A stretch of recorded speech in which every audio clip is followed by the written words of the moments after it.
Hi, I'm Will, and this is the 31 Days of Lifetime, a sort of advent calendar for incredibly specific podcasters. I've made it my mission to watch every single offering in Lifetime's 2020 holiday catalog, but I won't be doing it alone. Each day I'll be joined by a special guest or guests that will help me dig in to these instant Christmas classics. Today, I am joined by the loves of my lifetime, Olivia Evans and Gwyneth Clare. Merry Christmas, Will. Merry Christmas, Olivia. Merry Christmas, Gwyn. I love The Shining. I love it. We're going to be discussing the 16th film in Lifetime's lineup, Dear Christmas. Natalie Morgan is the host of a popular podcast, Holiday Love, which shares true stories of holiday romance with its listeners. While to the outside world and her listeners everywhere see Natalie as an expert on romance, she's never truly experienced a romance of her own. As Natalie prepares to embark on a promotional tour for her new book, she stops back home to spend Christmas with her family, where she unexpectedly begins to experience her own holiday romance as sparks ignite with local firefighter Jack. Dear Christmas also stars Robin Givens, Ed Begley Jr., Faith Prince, and Nikki Whelan, and includes cameos by Jamie and Doug Hayner, and Hilary Burton, and Antoine Tanner. That is the worst synopsis ever. I want everyone to know I am not writing these. These are from Lifetime site. Dear Christmas premiered on November 27th, and it stars Melissa Joan Hart and Jason Priestley. So, Olivia, Gwyn, what is your relationship with Lifetime original films? I'm a Hallmark person. Personally, I've only seen the Hallmark films. I've never watched a Lifetime original movie that wasn't about murder. So, The Pregnancy Pact is one of my favorite movies, unironically. And that's the only Lifetime movie I think I've ever watched. It's a great movie. So, what did you think of the title of this movie? Would you guys have stopped and watched a movie called Dear Christmas? they should have just named it Sabrina the Teenage Witch and that guy from Beverly Hills 90210 do something together. I didn't like the title. Oh, does she Do you have say Dear Christmas? any thoughts on a title that you would have call gone it with? I would call it like Home for the Holidays or something. I would call it like Podcast Love. I guess Dear Christmas is like a play on the fact that his name is Chrismassy. But based on the synopsis, his name may have been Jack in the original script, so yeah, who knows when this title happened. So, we had a movie with Mario Lopez. This is the first one that had kind of I say in quotes, a star-studded cast. All of the leads were known actors. What did you think of our two romantic leads? Me and Gwen couldn't get past the fact that the girl was God Not's Dead 2 girl. One of the best movies ever written. That guy also, he stepped out of the truck and was like, can I help you with your tire? And first of all, Gwen said, I don't have a spare tire in the back of my car, which was very concerning. Then she said, he's ugly. And I said, yes. Yeah, they made a big deal about how he was so hot. And she's like, this really hot guy. It's like, I think you guys were writing about what Jason Priestley used to look like. But also, I think like there are things that Jason Priestley has been in like 5 years ago, as I trolled his IMDb, where I'm like, he looks good in that. I don't know what happened. He looks bad. Honestly, same with Melissa Joan Hart. And they did the pregnant sister so dirty with that ugly ass baby bump and the ugly sweater she was wearing. They did her so dirty. So what did you think of their chemistry? I thought, as someone who's watched now 16 of these movies, I thought they had some of the better chemistry, probably because I think that these two actors, I would assume, have met before. Mm-hmm. They're both like, kind of were famous around the same time. I personally just could not look past how insanely creepy this man's behavior was. The first time they talked, he said, I'll see you tomorrow. And she was like, what? And he kept saying that every meeting. I'll see you tomorrow. She was selling it. She was trying to make it seem like she liked him. I believe that she liked him, but at the same time, if she was my friend, I would tell her to run. I love movies also where the main character talks out loud to like an inanimate object that becomes a symbol throughout it.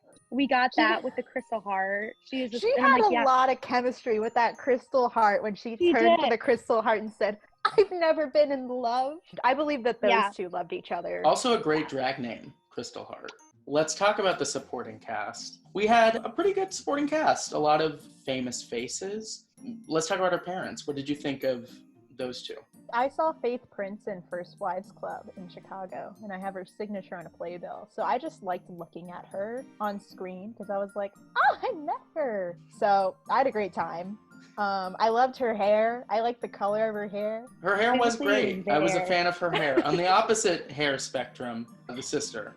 She looked so ugly. I would love to know what her reaction was when she put the costume on for the first time and she looked at herself in the mirror, because I would be horrified. It didn't look like a baby bump at all. That's what I was going to say. It's like there have been baby bumps used that have been cheaper to make and still looked more believable than that baby bump. It was like she was carrying 5 children. Gwyn and I said that it looked like when you're playing The Sims 4 and you're on the last day of The Sims pregnancy, and it's like very uncomfortable to look at because it just does not look correct at all. Looks like an alien.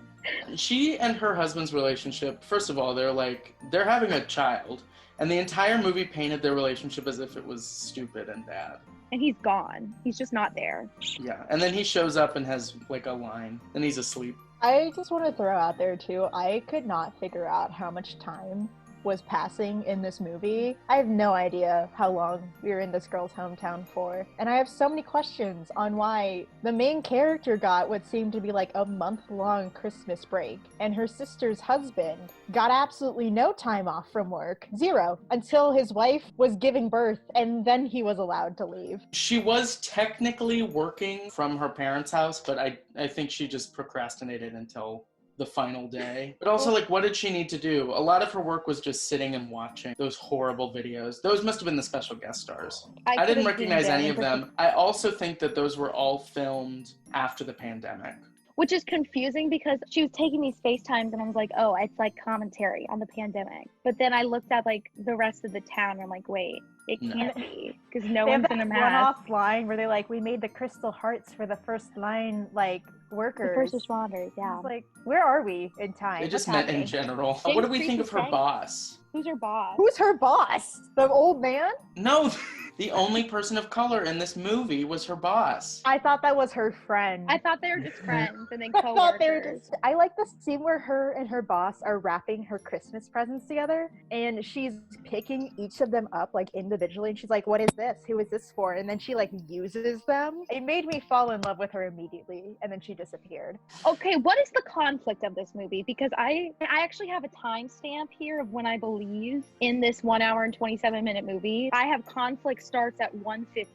Classic Lifetime. They like to throw it at you right in the last like 10 to 15. I guess like agree, there's though. a mini conflict when her sister goes into labor and she's like, I need to help you, in her nice dress. Yeah. And her sister's like, no, you go to the dance. I just felt like nothing happened. There was a lot of filler. Usually in these movies when they do the filler, they try to throw in like the moment that's like a traditional Christmassy thing, like making an ugly sweater or whatever else. Did that happen in this movie? They blew the glass hearts together. Here. That's also like at the very end of the movie. It wasn't like peppered in there. Everything happened like in the last. They 30 decorated the minutes. house though together. Yeah, nothing really happened. They went to the bookstore. She signed her books. What was funny to me is that Olivia pointed out how she would just use a full page of the journal to write one thing. And when I was in second grade, I would never. Like, It felt strange to me too that they had that little moment where she's like, she drew the guy's name in a heart and then crossed it out. And then that wasn't the guy. Like it made it seem like, oh, this is going to be that guy. That was how they solved the conflict though, because she was like, this relationship's moving too fast, and then she realized she had a crush on him in the second grade. It was like, it didn't move too fast, right? That's what happened. Or did I make that up? Yeah, I thought it was very That's all I interesting remember. that she's like, we can't be together. Even though, here's the thing, having feelings for him, clear feelings. It's also 2019 or 2020 in a world with no COVID in this movie. So you can date long distance if you want to see what happens. But because her boss said one thing about like, I knew it was real love because it took time. She was like, well, in that case, this can't be real. I'm like, ma'am, you run a podcast about love.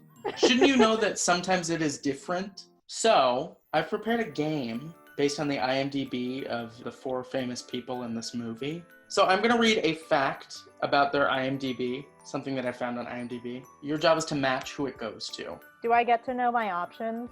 They're the 4 most famous people in this movie. We can It's tag Faith team. Prince, Melissa Ed Begley Joan Hart, Jr.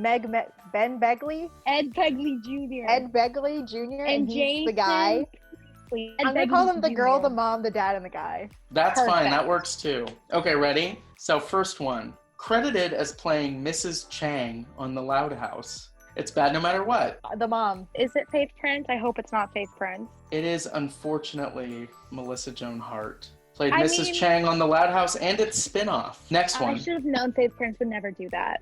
Appeared in 2 of Melissa Joan Hart's TV shows. Ed Begley Jr. The guy. No, that is Faith Prince. Oh, we're He doing appeared so in bad. Melissa and Joey and Sabrina the Teenage Witch. Okay, the next one. Played himself in 2 episodes of The Simpsons. Jason Priestley. The dad. That is correct, Olivia. Ed Begley Jr. played himself in Oh 2 my episodes of The God. Simpsons. I'm not sure why. I don't know the context, but he is credited as himself on IMDb. Okay, and the last one, which we know Oh my is God, I'm Jason so sorry, my Priestley, nerves. but I will still give you what the clue is because it's funny. Jason Priestley played the titular lion in the movie The Lion of Oz, an animated film. The Lion of Oz. Yeah, I don't know. Cowardly Lion, I guess. Which of those facts was the most surprising to you guys? Melissa Joan Mrs. Hart Chang.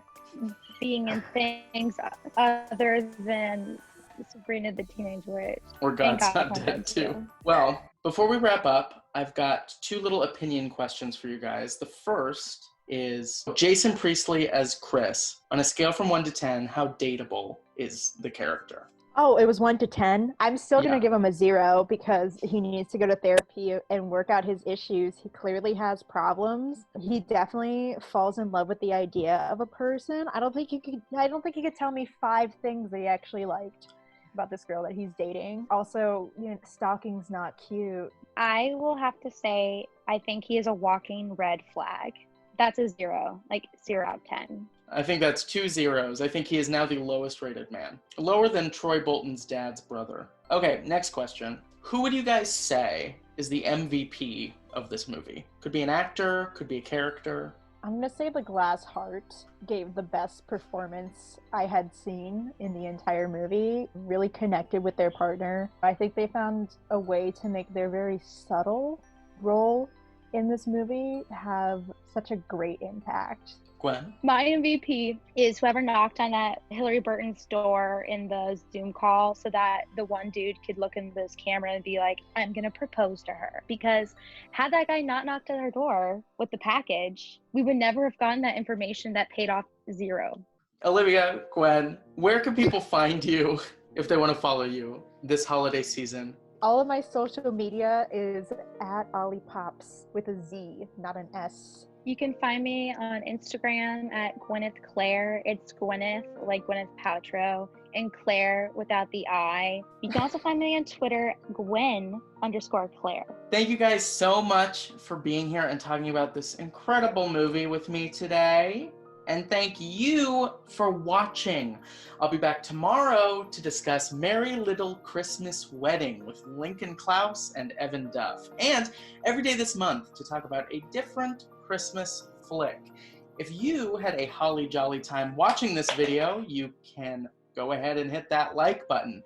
And if you want to follow me into my descent into Lifetime Madness, you can subscribe and press that little bell icon, because every time a bell rings, you'll get notified about a new video that I post. I'll see you next time. Merry Christmas.